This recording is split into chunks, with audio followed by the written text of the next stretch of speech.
अस्सलाम वालेकुम। Last class में बेटा हमने ये पेपर किया था 9701 पेपर 42 फेब मार्च 2023 का। तो यहाँ तक मैंने करवाया था। तो इसका अगला पार्ट मैं आज करवा देता हूँ आप लोगों को। और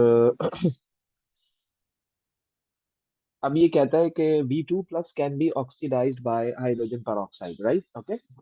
table 3.2 gives some relevant data. अच्छा जी, okay. Identify the vanadium species that forms when an excess of H2O2 reacts with V2 plus under standard condition।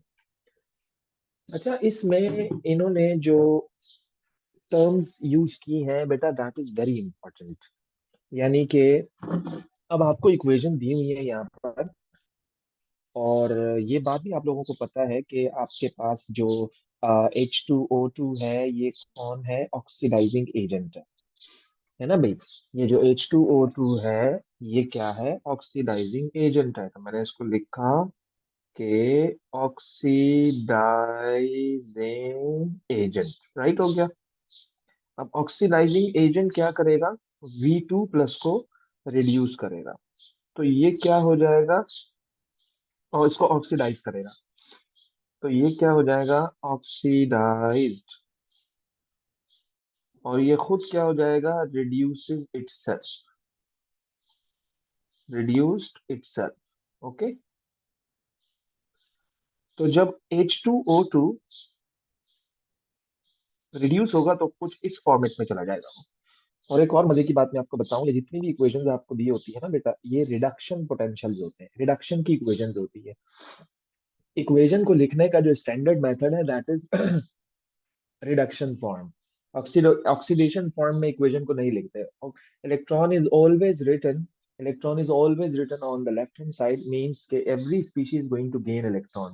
Going to gain electron means the species is reduced. तो ये standard form में आपको लिखे हुए मिलेंगे। अब क्वेश्चन में उसने कहा कि हाइड्रोजन पर ऑक्साइड ऑक्सीडाइज करेगा किसको? V2+ को। V2+ तो ये रहा। जब V2+ ऑक्सीडाइज होगा तो कहाँ चला जाएगा? V3+ में चला जाएगा। क्या कहते हो? और इन्होंने एक लफ्ज यूज किया है, एक्सेस H2O2 है। एक्सेस H2O2 है।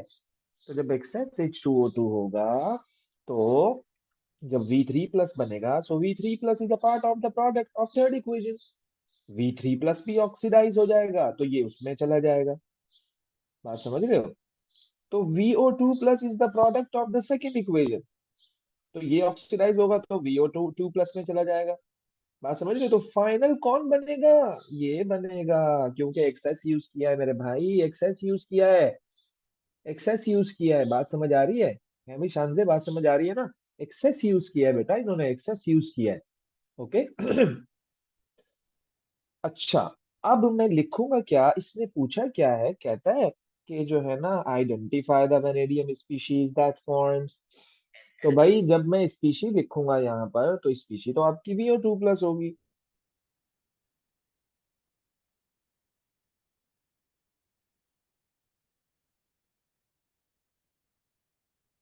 ये क्यों बना भाई? क्योंकि H2O2 is in excess,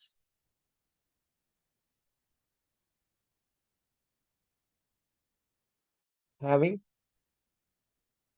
more positive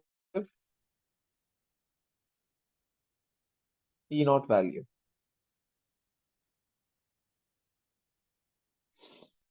जब more positive E naught value होगी तो क्या करेगा? उसको ऑक्सीडाइज कर देगा। फिर ऑक्सीडेशन नंबर जनाब हमने फाइंड आउट किए थे, तो वो पूछ रहा भी है कि VO2 3+ में, 3 पॉजिटिव में वेनेडियम की ऑक्सीडेशन स्टेट बताओ। तो vanadium is unknown species, oxygen you know that is -2, so 2 × 2 is -4। ये -4 है, वहां जाकर ये +4 हो गया। जब +4 हो गया तो +3 एंड +4, तो क्या हो गया? Total answer is +7। So vanadium की जो ऑक्सीडेशन स्टेट है, दैट इज इक्वल टू +7। तो ये वेनेडियम का चार्ज है, वेनेडियम का ऑक्सीडेशन नंबर है ये। ओके। और ये तो बड़ा कॉमन सा क्वेश्चन है, एएस में भी आप लोग करते थे, है ना? आईजीसीएसई में भी आप लोग करते थे ये। आ, अब ये सॉल्व किया हुआ है। पहले कुछ प्रॉब्लम्स हो रही थी बच्चों में, तो मैं थोड़ा सा रिव्यू करवा रहा हूँ इन क्वेश्चंस का। ये सॉल्व है already. Write an equation for this reaction. Use H to represent and one atom of hydrogen from the reducing agent. अब reducing agent is represented by what? H. Reducing agent is represented by what? H. Reduce कौन हो रहा है? ये कहता है कि ये रिड्यूस हो रहा है ना, मैंने ये लिखा। रिड्यूस होके बन रहा क्या है? कह रहा है ये बन रहा है, कह रहा है रिड्यूस होके ये बन रहा है। तो मैंने इथाइलमाइन को यहाँ लिख दिया। ओके हो गया। इथाइलमाइन को मैंने यहाँ लिख दिया और आपके पास वाटर फॉर्म हो गया। तो दिस इज योर इक्वेशन। तो इस तरह की इक्वेशन तो आपको मतलब कोई इतना ज्यादा प्रॉब्लम क्रिएट नहीं करेंगी, क्योंकि इन चीजों में, इन ऐसे क्वेश्चंस में आपको रिएक्टेंट भी पता होता है और आपको प्रोडक्ट भी पता होता है। फिर कहता है ethylamine is a product of the reaction of bromoethane with ammonia. Name the mechanism of this reaction and state the condition used. तो बेटा ये आपका था इथाइल एमाइन, सेट हो गया। ये आपका था ब्रोमोइथेन, यानी कि मैं अगर थोड़ा सा ऊपर लेके जाऊं आपको, तो बेटा ethyl amine is C2H5NH2 and ethyl bromide is C2H5Br। भैया हमने किया क्या है कि ब्रोमीन को हटाकर NH2 लगा दिया है। ब्रोमीन को हटाकर NH2 लगा दिया है। क्या कहता है वो? क्वेश्चन में यही कह रहा है ना कि ब्रोमीन को हटाया, NH2 को लगाया। यही कहता है ना वो, कि ब्रोमो इथेन का रिएक्शन करवाया अमोनिया के साथ, तो अमोनिया का जो NH2 है वो ब्रोमीन को यहाँ से धक्का दे देगा, खुद उसकी जगह आके लग जाएगा। This is the nucleophilic substitution reaction. ऐसे ही है ना, this is nucleophilic substitution reaction. तो न्यूक्लियोफिलिक क्यों है भाई? क्योंकि ब्रोमीन पर भी नेगेटिव चार्ज होता है, NH2 पर भी नेगेटिव चार्ज होता है। सही कह रहा हूँ ना? ब्रोमीन पर भी नेगेटिव चार्ज होता है, NH2 पर भी नेगेटिव चार्ज होता है। तो चूंकि नेगेटिव नेगेटिव को रिप्लेस कर रहा है, that's why the reaction is nucleophilic substitution. अच्छा जी, रिएजेंट क्या चाहिए? अमोनिया एक्वस नहीं लेना, एक्वस नहीं लेना, एक्वस नहीं लेना। एक्वस लोगे तो ब्रोमीन की जगह OH आकर लग जाएगा। और ये बात तुम लोगों ने AS में भी की थी। अगर तुमने अमोनिया एक्वस लिया तो ब्रोमीन को NH2 रिप्लेस नहीं करेगा, OH रिप्लेस करेगा। अगर तुमने अमोनिया एक्वस ले लिया, बात समझ आ रही है? तो इसलिए हम क्या करते हैं बेटा, अमोनिया इन एथेनॉल लेते हैं। अमोनिया इन एथेनॉल क्या करता है? OH को प्रिवेंट करेगा कि वो ब्रोमीन को हटा के खुद आकर लग जाए। मैं नहीं चाहता कि अल्कोहल बन जाए, एग्जामिनर भी नहीं चाहता कि अल्कोहल बन जाए। उसने तुम्हें बता दिया कि अमाइनो इथेन चाहिए। बात समझ रहे हो? NH2 लगा हुआ चाहिए, तो भाई जब NH2 लगा हुआ चाहिए तो आप कंडीशन भी उसी हिसाब से लो। बात समझ रहे हो? तो ओके। फिर कहता है the reaction in A part 2 also forms secondary and tertiary amine, suggest the identity of a secondary or tertiary amine formed by the reaction in part A2। भाई हम चाहते हैं कि सेकेंडरी और टर्शरी एमाइन बने। तो सेकेंडरी और tertiary amine होते क्या है? सेकेंडरी एमाइन वो होता है जिसमें नाइट्रोजन के साथ एक हाइड्रोजन हो और दो R ग्रुप्स हो। एक नाइट्रोजन हो, दो R ग्रुप्स हो। तो बेटा ये है आपका R ग्रुप, ये है आपका R ग्रुप, ये भी R group, R group, R group. तो अगर तीन R ग्रुप लगे हुए हो नाइट्रोजन के साथ, no any hydrogen, so that would be called tertiary amine. और अगर दो आर ग्रुप लगे हुए हो, एक हाइड्रोजन लगा हुआ हो, सो that would be called secondary amine. और अगर एक ही आर ग्रुप लगा हुआ हो, दो हाइड्रोजन हो, सो that would be called primary amine. Ethylamine is a weak base. State the relative basicities of ammonia, ethylamine and phenylamine. Explain your answer. भाई आप ये तो बात आप सबको पता है कि बेस जो होता है ना, वो लोन पेयर का डोनर होता है। ये एसिड बेस की डेफिनेशन तो आप लोगों को ऑलरेडी पता ही है। क्या कहा मैंने? कौन होता है बेस? कौन होता है? लोन पेयर का डोनर होता है। लोन पेयर का डोनर होता है बेस। ओके।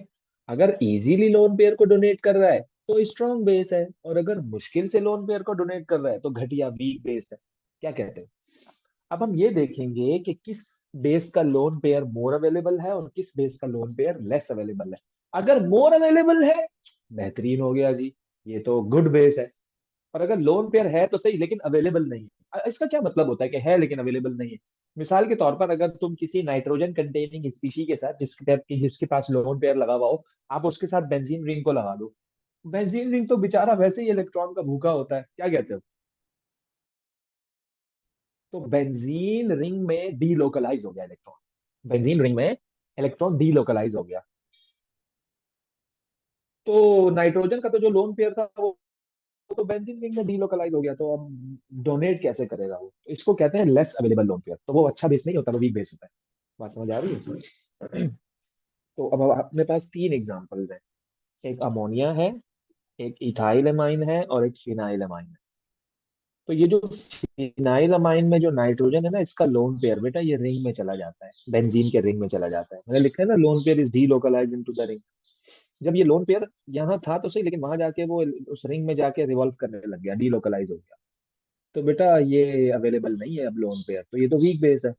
क्योंकि क्योंकि बेस की तो प्रॉपर्टी ही ये होती है कि it has to lose electron. बात समझ रहे हो? It has to lose electron. भाई वो तो है ही नहीं, जब है ही नहीं तो क्या लूज करेगा वो? इसी तरह से अगर आप इस पे आ जाओ, तो बेटा ये जो आपके पास आर ग्रुप है ना, this is R group, ethyl group. बेटा इसकी नेचर क्या होती है, ये आप लोग बेंजीन में पढ़ चुके हो, इलेक्ट्रॉन डोनर है ये इलेक्ट्रॉन डोनेटिंग ग्रुप है। आप लोगों ने दो ग्रुप डिस्कस किए होंगे, EDG, EWG, electron withdrawing group, electron donating group. तो अब बेटा लेट सपोज आपके पास ये नाइट्रोजन है, और इससे पहले एक आर ग्रुप लगा हुआ है, जिसकी नेचर क्या है कि वो इलेक्ट्रॉन उसको डोनेट करता है। सेट हो गया? अब ये आर ग्रुप क्या कर रहा है, इस लोन पेयर को पुश कर रहा है, धक्के मार रहा है इसको, निकल निकल निकल निकल निकल, पीछे से धक्के लग रहे हैं भाई इसको, बेचारा मजबूर है ये लोन पेयर घर से क्या करेगा बेचारा, निकल जाएगा ये। तो ये तो मोर अवेलेबल है, ये लोन पेयर तो मोर अवेलेबल है, ये लेस अवेलेबल थोड़ी है। This is called the more available lone pair for the coming acid. ये तो फौरन से निकलेगा, चुटकी चुटकी चुटकी बजा के निकलेगा यहाँ से ये। तो इसलिए ये मोर अवेलेबल है, so that's why this is strong base. लेकिन जो अमोनिया है उसके साथ कोई आर ग्रुप अटैच नहीं हुआ हुआ, तो ये नॉर्मल है, in between this and this है। There is no any electron donating group attach to push electron pair, so ammonia is in between this and this. तो अब जब हम इसको करेंगे, तो बेटा सबसे स्ट्रॉन्ग कौन हुआ, मोस्ट बेसिक कौन हुआ? Phenyl amine.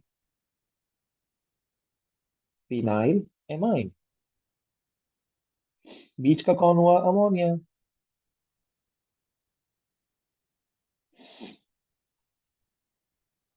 बल्कि मुझे ये क्या लिखना चाहिए,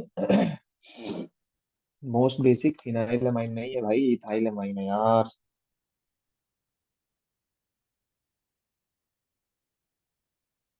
Then ammonia, and then phenylamine is the least basic.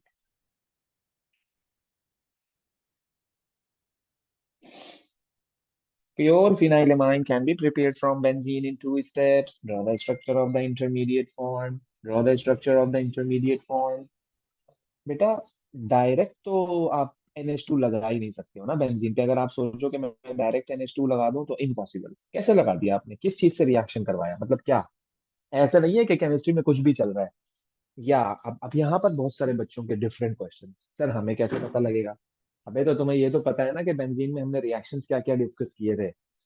हमने किया था क्लोरीनेशन, हमने किया था ब्रोमिनेशन, हमने किया था फ्राइडल क्राफ्ट एल्काइलेशन, हमने किया था फ्राइडल क्राफ्ट एसाइलेशन, हमने किया था नाइट्रेशन, हमने किया था रिडक्शन। ये रिएक्शन हमने बेंजीन में किए थे। तो बेटा आप थिंक स्मार्टली, वर्क स्मार्टर। तो आप का थॉट प्रोसेस क्या होना चाहिए, पहले आप नाइट्रोबेंजीन बनाओ।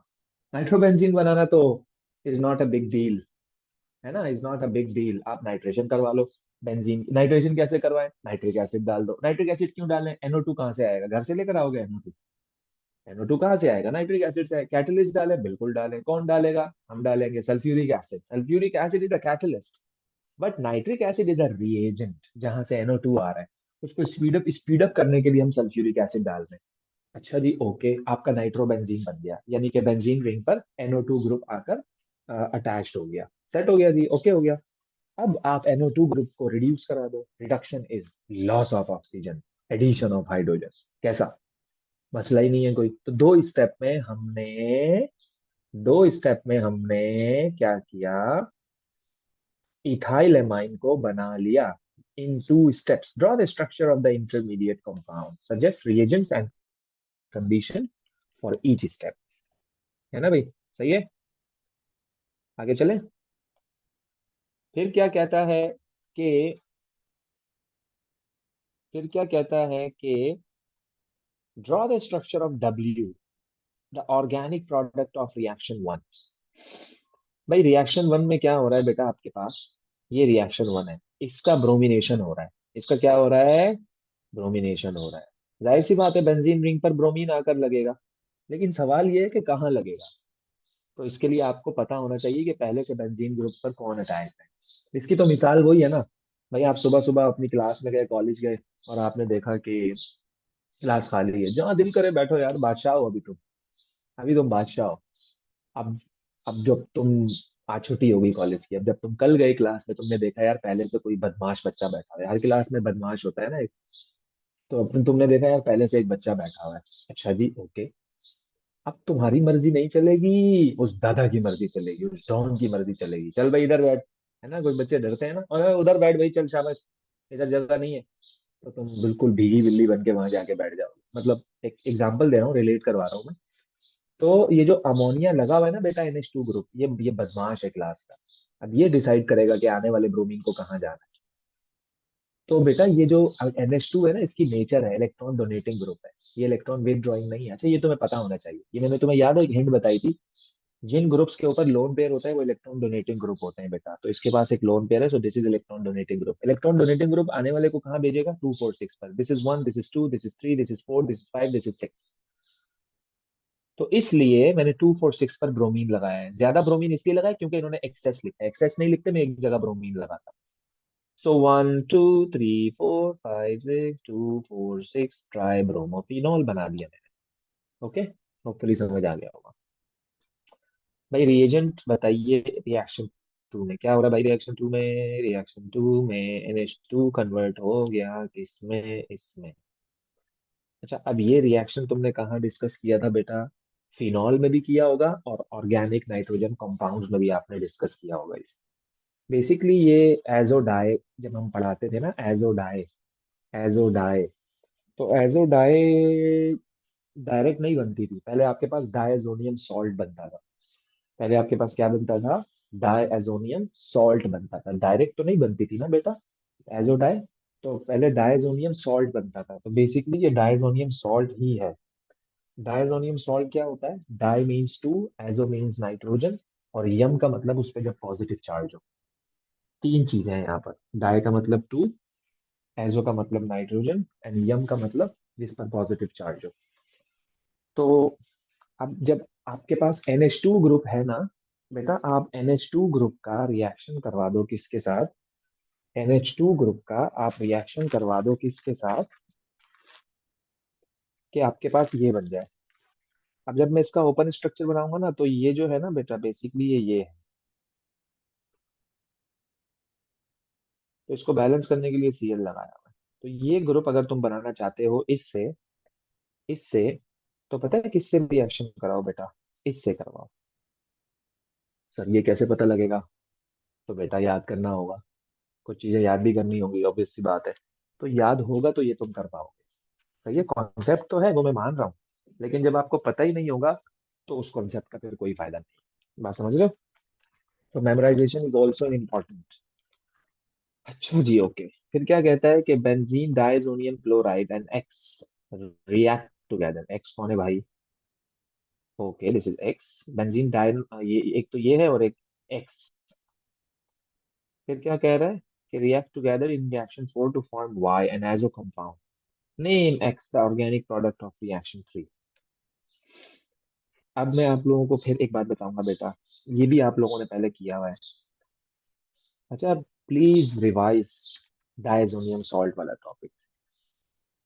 एक दफा लाजमी उसे देखिएगा बेटा, लाजमी देखिएगा उसे। ओके, क्योंकि रिएक्शन बेटा आपको पता होने चाहिए ना। जैसे आप लोगों को इलेक्ट्रोफिलिक एडिशन पता है, जैसे आप लोगों को न्यूक्लियोफिलिक एडिशन पता है, जैसे आप लोगों को न्यूक्लियोफिलिक सब्स्टिट्यूशन पता है, ऐसे ये भी आप लोगों को पता है। इतना ज्यादा कॉमन नहीं है, तो तभी बच्चों को मोस्ट प्रॉब्ली ये रिएक्शन याद नहीं होता है। तो बताने की बात ये है मेरे बच्चे, जब ये इससे रिएक्शन करेगा तो ये बनेगा। ये पता होना चाहिए तुम्हें। इसका एक और तरीका भी है बेटा। देखो इतना पार्ट तो आपके पास ये रहा, सेट हो गया। तो ऑब्वियस सी बात है, अगर आपको ये बनाना है, ये प्रोडक्ट अगर आपको चाहिए, तो ये वाला पार्ट कहाँ से आएगा? तो ऑब्वियस सी बात है, ये जो एक्स है आपका, ये वाला पार्ट है। बात समझ रहे हो? ऐसे भी आप देख सकते हो इसे। तो ये आपका प्रॉपर एजोडाई, ये जो आपका बना हुआ है ना, ये एजोडाई। लेकिन एजोडाई डायरेक्ट नहीं बनता, बल्कि पहले आपको डायजोनियम सॉल्ट बनाना पड़ता है। पहले आपको डायजोनियम सॉल्ट बनाना पड़ता है। बात समझ रहे हो? डायजोनियम सॉल्ट बनेगा, तो बड़ी आसानी के साथ आपका एजोडाई बन जाएगा। अच्छा जी, वो सारे जो भी है मैंने नीचे लिखे हैं कि नेसेसरी कंडीशन बताओ for reaction four to occur. यानी जब तुम रिएक्शन फोर करवा रहे होगे, जब तुम इन दोनों का रिएक्शन करवा रहे होगे, जब तुम इन दोनों का रिएक्शन करवा रहे होगे, तो तुम्हें सोडियम हाइड्रोक्साइड डालना है इसके अंदर। सही है, ताकि ये रिएक्शन हो जाए easily. Suggest a use for Y. So Y is your dye. Dye. Y is your dye. Dye क्या करता है? Obviously used to, या used to apply colors। जो आपके कपड़ों पर कलर्स होते हैं, जो बेड शीट्स पर कलर्स होते हैं, प्रिंट जो बने हुए होते हैं, what is this? This is dye. Dye जरूरी नहीं है एजो डाई हो, बहुत सारी डाइज होती हैं बेटा। हर तरह की अलग अलग डाई होती है। Methylamine is another primary amine, can act as a monodentate ligand. Define monodentate ligand. बेटा ligand क्या होता है? जो लोन पेयर को डोनेट करते हैं, राइट? ओके, लोन पेयर का donor is called a ligand। ligand एक लोन पेयर डोनेट करेगा तो मोनोडेंटेट ligand। दो इलेक्ट्रॉन पेयर को डोनेट करेगा तो बाइडेंटेट ligand। दो से ज्यादा को करेगा तो पॉलीडेंटेट या मल्टीडेंटेट ligand। ओके। अच्छा, फिर क्या कहता है कि copper reacts with methylamine to form this complex. Okay, this complex. Draw three-dimensional 3D diagram to show the two geometrical isomers of this. तो बेटा अगर आप नोट करें मेरे बच्चे, इसमें आपके पास एक तो लाइगेंड आपका ये है, this is the one, this is the first ligand, right? And this is another one ligand. तो आपके पास टू लाइगेंड्स हैं इसके अंदर। आपके पास क्या है? Two ligand. तो बेटा आप एक काम करें, ये जो दो लाइगेंड है ना, दो लाइगेंड, आप इसकी इसके ऊपर खेलो आप। इसको सिस और ट्रांस कर दो। दो को खेलो आप, पहले दो को ऑपोजिट बना दो, फिर दो को सेम साइड पर बना दो। अच्छा, ऑपोजिट का मतलब पता है क्या होता है? 180 डिग्रीज बेटा। ऑपोजिट का मतलब क्या होता है बेटा? 180 डिग्रीज, मैंने मेंशन किया है यहाँ पर। और सिस का मतलब क्या होता है बेटा? 90 डिग्रीज, यानी कि सेम साइड। तो ये ऑपोजिट बनाए बेटा मैंने। ये मैंने क्या बनाया बेटा? ऑपोजिट बनाए। तो ये और ये बेटा 180 डिग्रीज है मेरे बच्चे। और ये क्या है? 90 डिग्रीज है ना? ऐसे ही है ना? तो this is cis and trans. Coordination number क्या होता है बेटा? कोऑर्डिनेशन नंबर क्या होता है? नंबर ऑफ डेटिव बॉन्ड, है ना? कोऑर्डिनेशन नंबर मींस बेटा number of dative bonds between metal and ligand।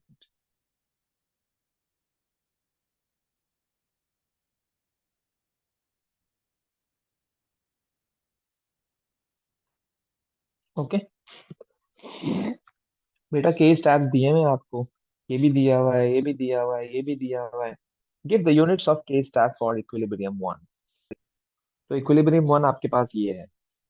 और के स्टैप का फॉर्मूला वही है जो के सी का है, के सी का वही है जो के बी का है, के बी का वही है जो के पी का है, के पी का वही है जो के ए का है। वही है, सब कुछ वही चल रहा है, product upon reacting, product upon reacting. तो बेटा ये आपके पास एक प्रोडक्ट है। दिस इज कॉन्सेंट्रेशन ना, मोल पर डीएम क्यूब लिखा मैंने। ये भी मोल पर डीएम क्यूब है, ये भी मोल पर डीएम क्यूब है, लेकिन इसकी पावर फोर आ जाएगी because the coefficient is four. Coefficient is four. तो ये कैंसिल हो गया। तो ये फोर को अप्लाई कर दिया, मोल की पावर फोर एंड डीएम की पावर -12। तो ऊपर जाकर प्लस का 12 हो गया। ये तो एएस वाला पार्ट है यार, यूनिट कौन सा मुश्किल काम है ना? फिर कह रहा है इक्विलिब्रियम थ्री का फुल के स्टैब एक्सप्रेशन लिखो। मैंने लिख दिया, product upon reactant. Easy easy easy easy. Use your expression in F part 2 to calculate the concentration of CdCl4 2 minus in the equilibrium mixture. दो कॉन्सेंट्रेशन तुम्हें दी हुई है, दो कॉन्सेंट्रेशन तुम्हें दी हुई है, तीसरी की तुमसे पूछी हुई है। मतलब कि इसकी और इसकी तुम्हें दी हुई है, और इसकी कॉन्सेंट्रेशन तुमसे पूछी हुई है। और मजे की बात यह है कि केस टाइप भी दिया हुआ है। जाहिर सी बात है, एक इक्वेशन में एक चीज अननोन होनी चाहिए ना। तो देखो केस टाइप भी दिया हुआ है इसका तुम्हें, इक्वेशन 3 का। तो मैंने इसको वैल्यूज पुट कर दी, एक्स को फाइंड आउट कर लिया, बस। ओके, इजी है। अच्छा जी, आगे आइए। When methylamine is added to cadmium 2 plus, a mixture of this and this forms. ये भी बनेगा, ये भी बनेगा। Okay, suggest how this is form. OH लगा हुआ है इसमें। सवाल तो ये पैदा होता है ना कि इसको OH दिया किसने। बात समझ रहे हो? तो बेस कौन होता है? बेस की दो डेफिनेशन होती हैं, तीन होती हैं। प्रोटॉन का एक्सेप्टर, OH माइनस का डोनर, और लोन पेयर का डोनर। तो हम अपने हिसाब से फिर डेफिनेशंस को यूज करते हैं। बात समझ आ रही है? अपने हिसाब से फिर हम डेफिनेशंस को यूज कर रहे होते हैं। तो अब मैं क्या करूं कि अब मैं कहूंगा यार, जो आपका अमोनिया है ना, यानी कि मिथाइल एमाइन जो है ना आपका, बेटा वो बेसिक कैरेक्टर होता है। वो जब पानी में डिसॉल्व होता है ना बेटा, it gives OH minus ion. It gives OH minus ion बेटा। अब बोलोगे क्यों? क्योंकि मेरे बच्चे, जो वाटर है ना बेसिकली वो कुछ ऐसा है।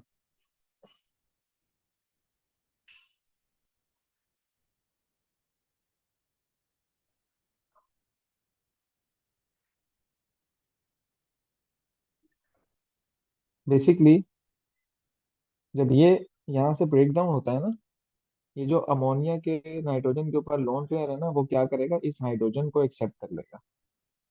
तो OH माइनस को वो रिलीज कर देगा। तो OH माइनस मैंने यहाँ लिख दिया। ओके, तो फिर ये जो OH माइनस आपका यहाँ से निकला है ना, ये कैडमियम से रिएक्शन कर देगा, because OH minus is a ligand बेटा। OH माइनस कौन है? लाइगैंड है। OH माइनस कौन है? लाइगैंड है आपका। तो कॉम्प्लेक्स बन गया आपके पास, राइट हो गया। Okay, cadmium 2 plus exists as a complex ion. Identify the most stable and the least. ये तो कोई मसला ही नहीं है। K स्टैप की वैल्यू पर डिपेंड करता है। K step basically stability constant है। किसी भी कॉम्प्लेक्स का स्टेबिलिटी कांस्टेंट जो है वो डिसाइड कर रहा होता है कि whether the complex is stable or unstable. Okay, तो आइए जरा देखते हैं बेटा। सबसे ज्यादा वैल्यू जो है ना, वो हो इसकी है। ऐसे ही है ना, 5 एक्सपोनेंट 8। 5 एक्सपोनेंट 8, या इससे भी बड़ी कोई वैल्यू नजर आ रही है आपको? क्या कहते हो? क्या कहते हो, क्या बड़ी वैल्यू नजर आ रही है इससे भी? यही है ना, एक्सपोनेंट 8 है ये। तो higher value most stable, the least value the less stable. तो लीस्ट वैल्यू किसकी है? इसकी है? नहीं, लीस्ट वैल्यू इसकी है। तो ये कॉम्प्लेक्स जो है तुम्हारा, ये लीस्ट स्टेबल है, और जो ये है, ये मोस्ट स्टेबल। तो मैंने भी यही किया है। ऐसे ही है। ओके हो गया जी, इजी है, मसला तो नहीं है। चलो आगे चलते हैं। क्वेश्चन 5। बेटा क्वेश्चन 5 कहता है tulobuterol is used in some medicine. Okay, can your answer include the bond angle? Benzene के बारे में पूछ रहा है बेटा। इतनी बड़ी कहानी सुनाकर वो तुमसे पूछना किसके बारे में है? Shape of benzene. Shape of benzene बोले तो you have to consider only this, this is your object. अच्छा जी, ओके, क्या करें फिर? अब बेंजीन रिंग में बेटा जितने भी कार्बन्स होते हैं, जितने भी कार्बन्स होते हैं बेटा, वो सारे के सारे क्या होते हैं? sp2 हाइब्रिडाइज्ड होते हैं ना। अगर मैं बेंजीन का स्ट्रक्चर बनाऊं बेटा, तो कुछ ऐसे बनेगा। अगर मैं बेंजीन का स्ट्रक्चर बनाऊं तो कुछ ऐसा बनेगा।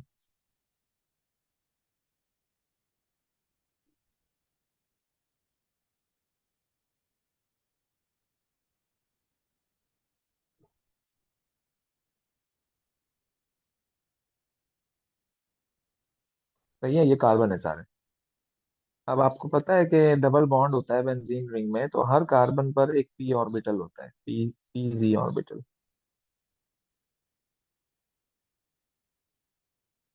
पाई बॉन्ड क्या होता है? साइडवेज ओवरलैपिंग होती है पाई बॉन्ड।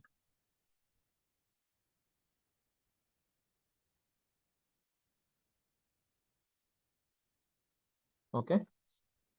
अच्छा, ये तो आपके पास सिग्मा बॉन्ड बने हुए हैं बेटा ऑलरेडी। ऑल्टरनेटिव पोजीशन पर डबल बॉन्ड बनता है ना, बेसिकली वो क्यों बनता है पता है? ये देखो, ये साइडवेज ओवरलैपिंग करेंगे और डबल बॉन्ड बनाएंगे कुछ इस तरह से। ये ओवरलैप कर रहे हैं। तो ये एक पाई बॉन्ड, ये दूसरा पाई बॉन्ड, ये तीसरा पाई बॉन्ड। अब ये रिवॉल्व करते रहेंगे, थोड़ी देर बाद ये पाई बॉन्ड जो है वो यहाँ शिफ्ट हो जाएगा। ये पाई बॉन्ड यहाँ शिफ्ट हो जाएगा, ये पाई बॉन्ड यहाँ शिफ्ट हो जाएगा। तो वो इस तरह से वो रिवॉल्व कर रहा होता है, तभी तो हम बेंजीन में फाइनली एक इस तरह का सर्कल ड्रॉ कर देते हैं। यहाँ बात समझाने की ये नहीं है कि मैं तुम्हें ये सिखाऊं कि डीलोकलाइजेशन हो रही है, बेसिकली यहाँ पर इसकी ज्योमेट्री को डिस्कस करना है। चूंकि ये डबल बॉन्ड है, डबल बॉन्ड का मतलब sp2 hybridisation. sp2 hybridisation, sp वैसे तो sp3 होती है ना, तो एक ऑर्बिटल जो है वो इसका अनहाइब्रिडाइज्ड है। तो ये जो मैंने यहाँ पर बनाया है ना, ये अनहाइब्रिडाइज्ड ऑर्बिटल है, ये वाला। फिर वो आपस में फिर वो आपस में जो है वो कंबाइन होके पाई बॉन्ड बना लेते हैं साइडवेज ओवरलैपिंग करके। और जब भी sp2 हाइब्रिडाइजेशन होती है, so bond angle is 120 degrees. और सारे के सारे कार्बन डबल बॉन्डेड है, हर कार्बन इज ट्राइगोनल प्लेनर, हर कार्बन इज sp2 हाइब्रिडाइज्ड, हर कार्बन इज 120। हर कार्बन के पास डीलोकलाइज इलेक्ट्रॉन है, कोई भी कार्बन ऐसा नहीं है जिसके पास डीलोकलाइज इलेक्ट्रॉन ना हो। कोई भी कार्बन ऐसा नहीं है। बात समझ रहे हो? तो यही आपको यहाँ डिफाइन करना है।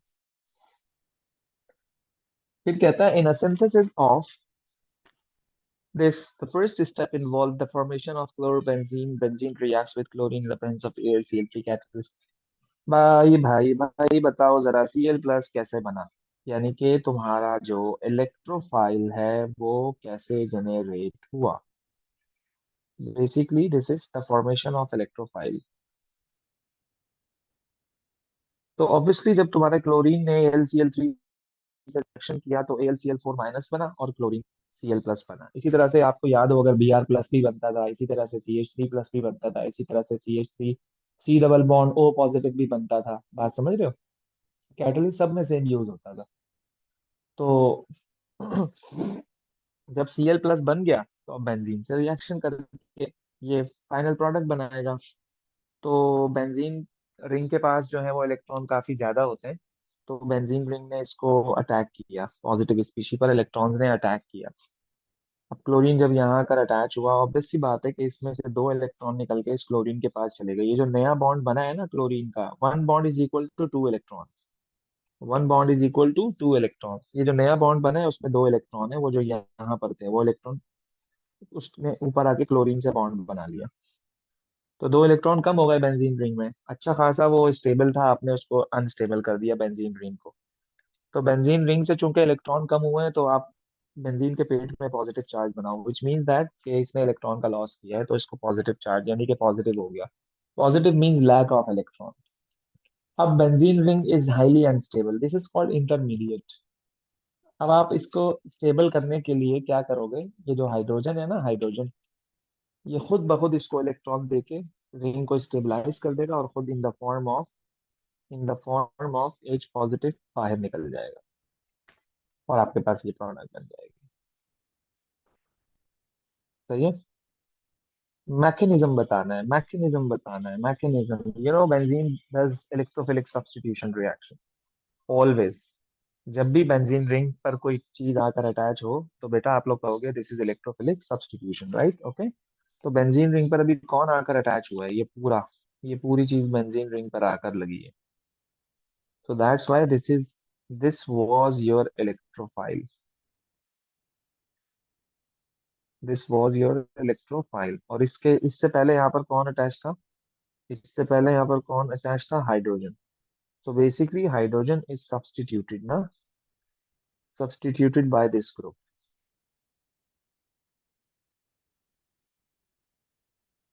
Okay। Draw the structure of an isomer of Q। ये आपके पास जो Q है ना, इसका आइसोमर बनाओ। इसका आइसोमर बनाओ। मैंने बना दिया। ये सेकंड पोजीशन पे लगा हुआ है ना। अगर ये सेकंड पोजीशन पर लगा हुआ है तो वैसे भी आपको आइसोमर ही बनाना है। तो आप क्या करो, इसको थर्ड पोजीशन पे लगा दो। This is an isomer. Easy easy easy easy. Okay, the reactants used in step 2 contain acyl chloride। बेटा एसाइल क्लोराइड का मैं स्ट्रक्चर बना दूं जरा। ये होता है एसाइल क्लो, अच्छा एसाइल ग्रुप जो होता है ना वो CH3 C double bond O होता है बेटा। यानी कि कुछ ऐसा।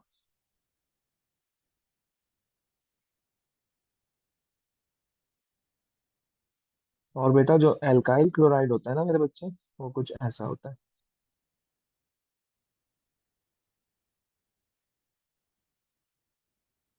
ओके। और जो एराइल क्लोराइड होता है ना बेटा,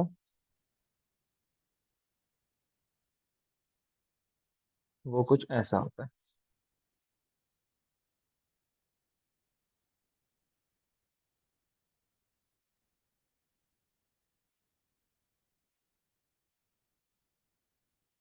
सेट। ओके।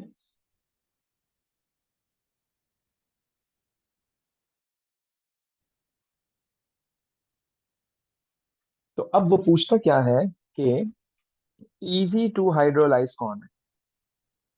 यानी इजी टू हाइड्रोलाइज का मतलब ये है कि वो जब उसका तुम वाटर से रिएक्शन कराओगे तो Cl हट के OH लग जाएगा। तो इजीली हाइड्रोलाइज कौन होगा।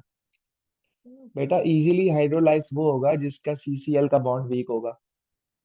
बॉन्ड वीक होगा तो बॉन्ड टूट के OH लग जाएगा, लेकिन अगर बॉन्ड स्ट्रांग हुआ तो फिर तो मसला हो जाएगा ना। फिर तो वो आप उसको कितना ही जोर लगा लो वो हाइड्रोलाइज होगा ही नहीं। क्या कहते हो, सही कह रहा हूँ ना मैं। हाइड्रोलिसिस करने के लिए बेसिक शर्त क्या है कि आपका जो CCl का बॉन्ड है वो इतना कम से कम वीक हो कि जब तुम उसकी हाइड्रोलिसिस कराओ तो वो इजीली ब्रेक डाउन होकर आपका प्रोडक्ट बना दे। सही कह रहा हूँ ना। तो अब क्या करें हम इसमें, क्या लिखें। तो ये तो बात पक्की है कि जो आपका एसाइल क्लोर यानी कि एराइल क्लोराइड है, जब बेंजीन आपका क्लोरीन के साथ लगा हुआ है, क्लोरीन जो बेंजीन के ऊपर लगा हुआ है बेटा, वो बहुत मुश्किल से हाइड्रोलाइज होगा। उसकी वजह पता है क्या है। अगर मैं उसको थोड़ा सा जूम इन करूं बेटा, जरा देखिएगा। कुछ ऐसा। अच्छा नहीं बना, दोबारा।